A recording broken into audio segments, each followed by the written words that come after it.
L'économie circulaire chez PSA, comment ça fonctionne? Quel que soit l'atelier dans le monde, Peugeot, DS Automobile, Citroën, Opel ou Vauxhall, nos clients peuvent bénéficier de pièces provenant de l'économie circulaire. On parle là de pièces rénovées. Suivons le circuit d'une pièce rénovée, c'est-à-dire remise à neuf. Par exemple, un moteur. Le réparateur le récupère sur la voiture de son client.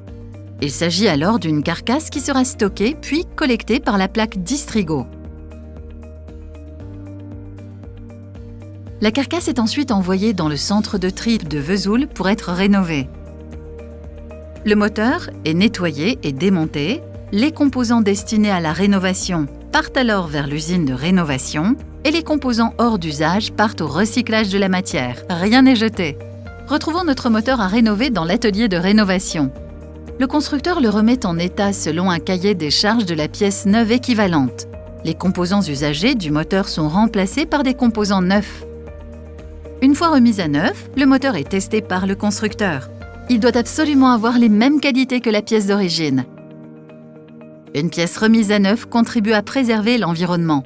Notre moteur rénové a permis d'économiser jusqu'à 80% de matière et de consommer jusqu'à 50% d'énergie en moins par rapport au même moteur neuf. Il peut être alors remis dans le circuit de distribution et proposé à un client.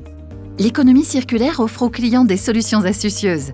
Elle leur permet de faire des économies jusqu'à 50% du prix du neuf et de maintenir la valeur de revente du véhicule tout en préservant l'environnement.